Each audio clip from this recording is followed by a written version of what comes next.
एक व्यक्ति को चेहरा बनाकर ऊपर डाल रखा है।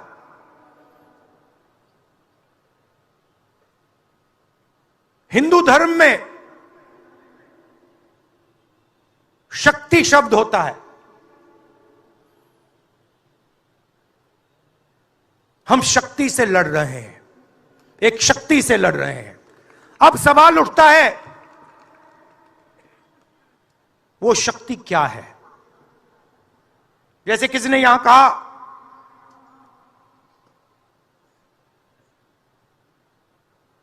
राजा की आत्मा ईवीएम में है। सही है, सही है। राजा की आत्मा ईवीएम में है।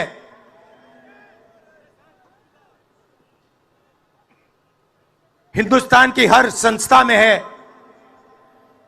ईडी में है, सीबीआई में है, इनकम टैक्स डिपार्टमेंट में है। एक वरिष्ठ नेता, नाम नहीं लेना चाहता हूं, इसी प्रदेश के एक वरिष्ठ नेता कांग्रेस पार्टी को छोड़ते हैं और रो के कहते हैं, मेरी मां से रो के कहते हैं कि सोनिया जी, मुझे शर्म आ रही है, मेरे में इन लोगों से, इस शक्ति से लड़ने की हिम्मत नहीं है, मैं जेल नहीं जाना चाहता हूं। और ये एक नहीं है, ऐसे हजारों लोग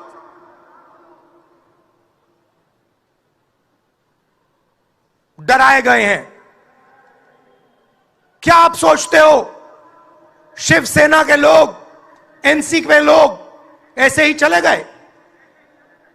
नहीं। जिस शक्ति की मैं बात कर रहा हूं, उन्होंने उनका गला पकड़कर उनको बीजेपी की ओर किया है और वो सब डर के गए हैं। धारावी को देखिए आप। मुझसे पूछा गया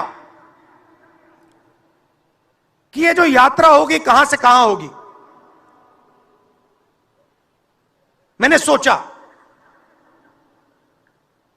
एक बात क्लियर थी, मणिपुर से शुरू होगी। क्यों? वहां पे इसी शक्ति ने सिविल वॉर का माहौल बना रखा है। भाई भाई को मार रहा है, गोली मार रहे हैं, तो शुरुआत तो वहां से होगी। और फिर मैंने सोचा, अगर हिंदुस्तान को नया विजन देना है तो यात्रा धारावी में खत्म होगी। यह हुनर का कैपिटल है, हिंदुस्तान के टैलेंट का, स्किल का, हुनर का कैपिटल है। और इनको यहीं से, मुंबई से, इनके घरों से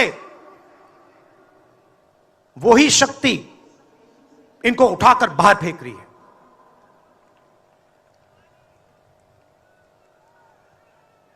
एक साथ मिलकर वही शक्ति इन लोगों की जिंदगी बर्बाद करने में लगी हुई है। मैं आपको इस स्टेज से बता रहा हूं, चाइना में एक शहर है, उसका नाम शेंजन है। सच्चा मुकाबला उस शहर से है जो आपको मीडिया में कभी कोई नहीं बताएगा। धारावी शेंजन का मुकाबला कर सकता है। बैंक के दरवाजे इन बच्चों के लिए खोलो, इन बच्चों को सरकार की मदद करो और फिर देखो ये शेंजन का क्या करते हैं। उठा के परे कर देंगे शेंजन को ये लोग। Made in Mumbai, made in Dharavi, made in China को उड़ा के हटा देगा, परे कर देगा। मगर नहीं, 22 लोग हैं यहां पे, 22 लोगों के पास उतना ही धन है जितना हिंदुस्तान के 70 करोड़ लोगों के पास है।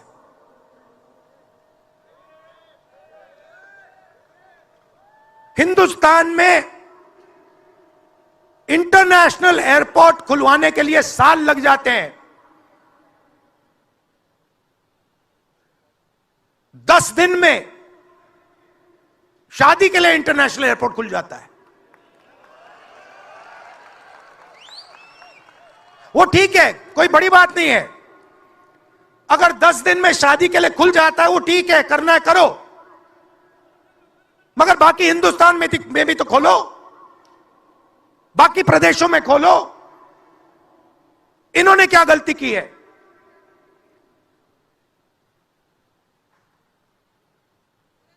पचास 50% हिंदुस्तान की आबादी पिछड़े वर्ग की है,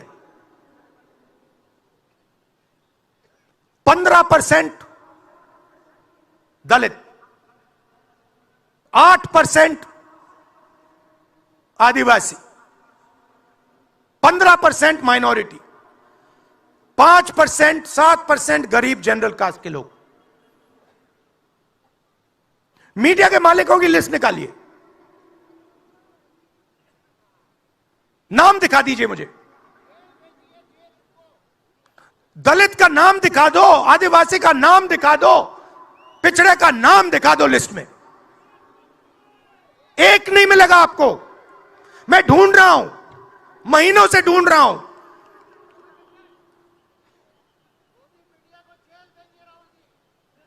इनकी गलती नहीं है बेचारों की। जैसे मोदी जी मुखौटे हैं, जैसे उनका रिमोट कंट्रोल इनका भी है।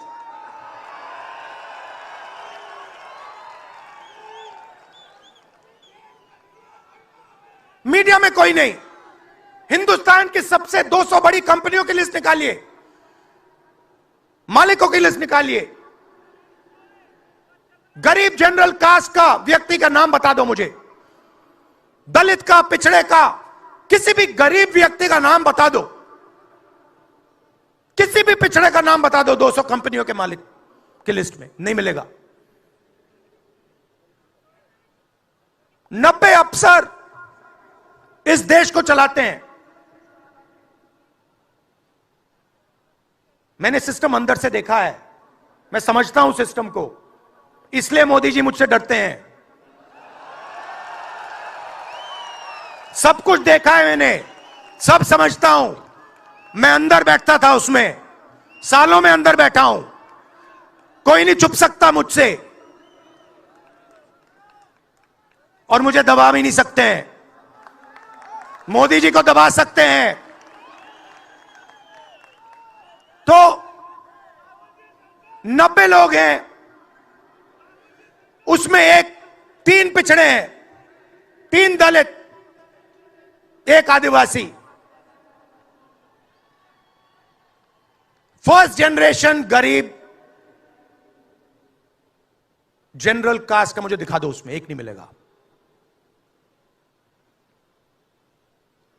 बजट में 100 रुपए खर्च होते हैं,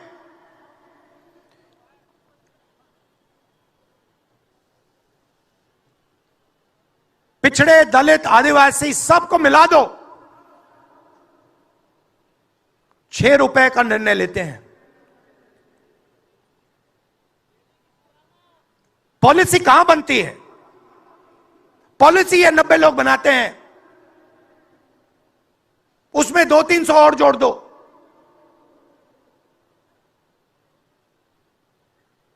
उसमें 50-60 अरबपति जोड़ दो।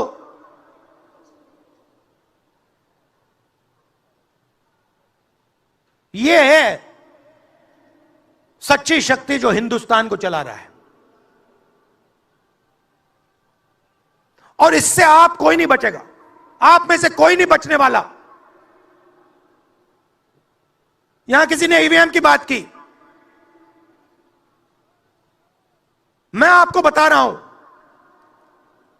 ईवीएम के बिना नरेंद्र मोदी चुनाव नहीं जीत सकता है। इलेक्शन कमीशन से हमने कहा कि एक काम कीजिए, विपक्ष की पार्टी को ये मशीनें दिखा दीजिए, खोल के हमें दिखा दीजिए ये कैसे चलती हैं, हमारे एक्सपर्ट्स को दिखा दीजिए। इलेक्शन कमीशन नहीं दिखाता। फिर हमने कहा देखिए इसमें से कागज निकलता है, वोट मशीन में नहीं है, वोट कागज में है। ठीक है, आप मशीन चलाइए मगर कागज की भी गिनती कर दीजिए। इलेक्शन कमीशन कहता है नहीं, कागज की गिनती नहीं होगी। क्यों नहीं होगी? कैसे नहीं होगी? सिस्टम नहीं चाहता कि ईवीएम की गिनती हो जाए। क्यों? क्योंकि यह सिस्टम आपके धन को चोरी करने का सिस्टम है। यह आप लोग जीएसटी देते हो, उतनी ही जीएसटी देते हो जितना अदानी देता है। 18% शर्ट पे देते हो, उतनी वो देता है। उसकी आमदनी लाखों करोड़ रुपए, आपकी 50,000 रुपए। और फिर देखो पैसा कहां जाता है। कोई भी स्कीम देख लो, फसल बीमा योजना देखो, 35,000 करोड़ रुपए 16 कंपनियों को जाता है। उसमें आपको एक दलित नहीं मिलेगा, एक पिछड़ा नहीं मिलेगा, एक गरीब नहीं मिलेगा। कानून ये 90 लोग बनाते हैं। पैसा जाता है 16 कंपनियों में। और जब हमारे किसान कहते हैं ओला गिर गया, बारिश हो गई, बर्बाद हो गए, वो कहते हैं भैया नहीं, तुम्हें मुआवजा नहीं मिलेगा, ये तुम्हारा है ही नहीं, तुम्हें कैसे मिलेगा, मर जाओ जाके। नरेंद्र मोदी जी का काम आपके ध्यान को भटकाने का है।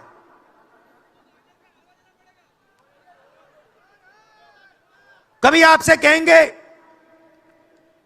देखो देखो चाइना की ओर देखो, पाकिस्तान की ओर देखो। कभी मोबाइल फोन की लाइट ऑन कर देंगे, थाली बजाओ।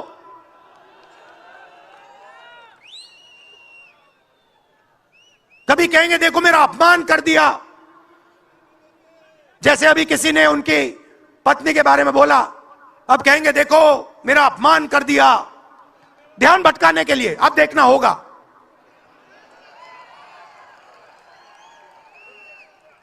मगर यात्रा में यह सब साफ दिख जाता है, दर्द दिख जाता है, दुख दिख जाता है।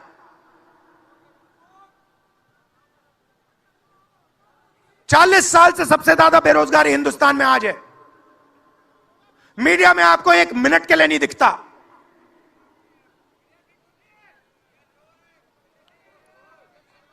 मोबाइल फोन आप देखते हो, चाइना का मोबाइल फोन, शर्ट खरीदते हो, चाइना की शर्ट, जूते खरीदते हो, चाइना के जूते। चाइना के युवा को फायदा हो रहा है, और किसको फायदा हो रहा है? और किसको फायदा हो रहा है? यह आपने कभी पूछा अपने आप से? जब चाइना का यहां माल बिकता है, सिर्फ चाइना को फायदा नहीं होता, हिंदुस्तान के अरबपतियों को भी फायदा होता है भाई और बहनों। इसलिए धारावी को कभी उठने नहीं देंगे। इसलिए धारावी को यह सरकार कभी सपोर्ट नहीं दे सकती।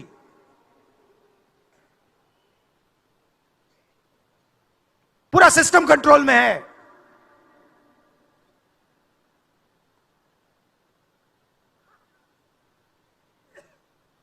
जब इनकी पहले सरकार आई, मैं आपको दिल की बात बताता हूं, पहले इनकी सरकार आई, अरुण जेटली मेरे पास आते हैं,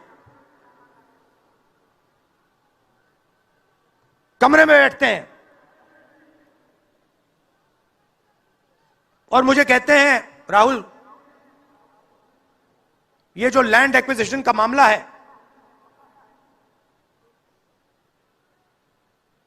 तुम इस पर मत बोलो। क्यों नहीं बोलूं? जनता का मामला है। अगर बोलोगे तो तुम्हारे ऊपर हम केस लगाएंगे। लगाओ केस, मुझे कोई फर्क नहीं पड़ता। क्या कर लोगे मेरा? ईडी वाले आए, 50 घंटे बैठा दिया।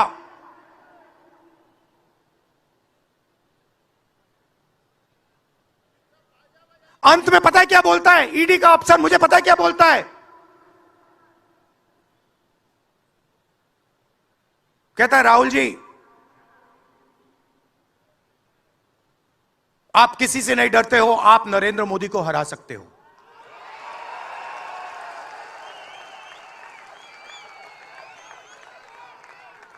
ईडी का अफसर बोलता है मुझे।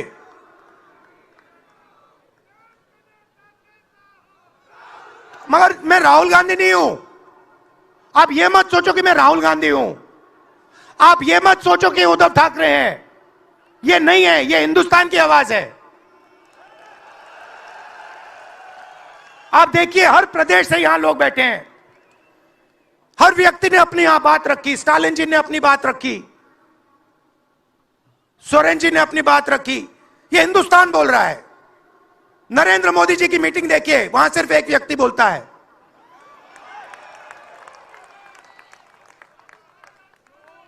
गडकरी जी परे हो जाते हैं, माला के बाहर निकाल देते हैं उनको। इसलिए हमने इसको इंडिया गठबंधन नाम दिया है। यह हिंदुस्तान की रक्षा कर रहा है। ये सब लोग डरे नहीं हैं। ये सब लोग उसी सिस्टम का मुकाबला कर रहे हैं। आज नरेंद्र मोदी के पास भ्रष्टाचार की मोनोपोली है।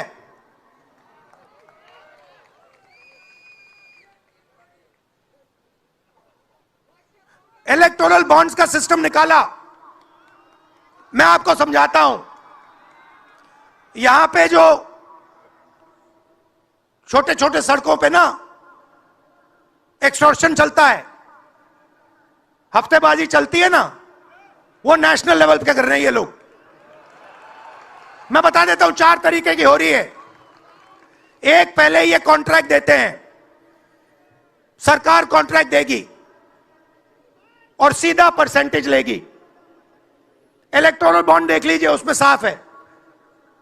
कंपनी को कॉन्ट्रैक्ट मिलता है, उसके एकदम बाद वो बीजेपी को हफ्ता देना शुरू कर देती है। दूसरा, सीधा एक्सटॉर्शन। ईडी सीबीआई भेज देंगे। जैसे यहां पे मुंबई का एयरपोर्ट इनको चाहिए था, ईडी सीबीआई भेजी, एयरपोर्ट किसी और को पकड़ा दिया। सीधा एक्सटॉर्शन। तीसरा, शेल कंपनी। जैसे यहां भी किसी ने कहा, अंबेडकर जी ने कहा, कंपनी की प्रॉफिट ही नहीं है और उससे ज्यादा पैसा वो बीजेपी को दे रही है। और चौथा, कॉन्ट्रैक्ट देने के पहले पैसा दो, कॉन्ट्रैक्ट लो। देखिए, मैं आपको एक बात कहता हूं, यहां मुंबई में किसी भी गुंडे को आप सीबीआई, ईडी और इनकम टैक्स पकड़ा दो, ठीक है? वो हो रहा है, वो ही हो रहा है। एक व्यक्ति ने इनको पकड़ रखा है, उनके पीछे एक और शक्ति है, वो कह रही है भैया आप देखो, हमें ये एयरपोर्ट चाहिए। आपका एयरपोर्ट मुंबई का एयरपोर्ट है ना, आपने तो देखा। सीबीआई की इंक्वायरी हुई और उसके एकदम बाद मुंबई एयरपोर्ट अदानी जी को मिल गया। तो मैं आपसे कह रहा हूं कि इससे आपका नुकसान हो रहा है। नोटबंदी की, जीएसटी लागू की, जो हिंदुस्तान का रोजगार का सिस्टम था उसको खत्म कर दिया। चाहते हैं कि यहां सिर्फ 20-25 कंपनियों का राज हो। चाहते हैं कि ये जब छोटा धंधा चलाते हैं, सब्जी बेचते हैं, छोटे छोटे दुकानें चलाते हैं, चाहते हैं ये सब खत्म हो जाए, और एक के बाद एक इनको खत्म कर रहे हैं। स्मॉल और मीडियम मैन्युफैक्चरिंग जो है उसको सबको खत्म कर रहे हैं। यही लोग तो चाइना का मुकाबला कर सकते हैं। जो स्मॉल और मीडियम इंडस्ट्री है वही तो चाइना का मुकाबला करेगी, वही तो देश को रोजगार देगी। उस नींव को उड़ा रहे हैं। और आपको खड़ा होना पड़ेगा। आपके बिना काम नहीं बनने वाला। आप हो भारत माता, आप सब भारत माता हो, और आपकी जिम्मेदारी बनती है, हमारी जिम्मेदारी है, मगर देश के युवाओं की भी जिम्मेदारी बनती है।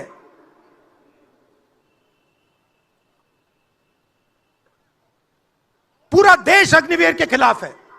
मैं 4000 किलोमीटर चला, एक युवा ने मुझे नहीं कहा कि अग्निवीर अच्छा लगता है। वो जो रो रहा था मुझे कहता है, राहुल जी मैं नहीं जाऊंगा, मैं नहीं जाऊंगा, मैं अग्निवीर नहीं बनूंगा। और फिर मुझे कहता है, राहुल जी जहां पे पहले हम दौड़ने जाते थे वो सब खाली पड़ा है। यात्राओं से मुझे बहुत सीखने को मिला। दर्द भी हुआ, चोट भी लगी,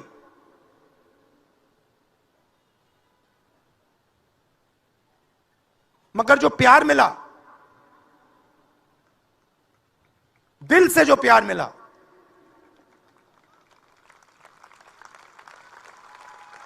वो उसका कोई मुकाबला ही नहीं है। मैं बता ही नहीं, समझा नहीं सकता आपको। और जो भी आप मुझसे करवाना चाहो, जहां भी आप मुझे बुलाना चाहो, मैं आपके लिए और इस देश के लिए हाजिर हूं। यह नफरत का देश नहीं है, यह मोहब्बत का देश है। नफरत जानबूझ के फैलाई जा रही है। नफरत इसलिए फैलाई जा रही है कि आप अपना ध्यान इधर उधर करो और आपके जेब में से आपका पैसा लूटा जाए, छीना जाए।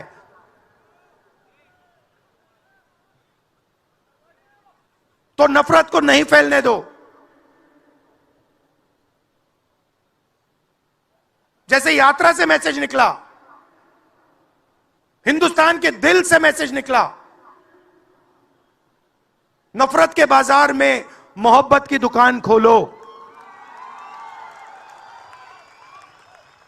यह हमारे सब महापुरुषों ने कहा है। गांधी जी ने कहा, बुद्ध भगवान ने कहा, राम जी ने कहा, यही कहा। अगर राम का, बुद्धा का एक ही मैसेज है, नफरत के बाजार में मोहब्बत की दुकान खोलो। धन्यवाद।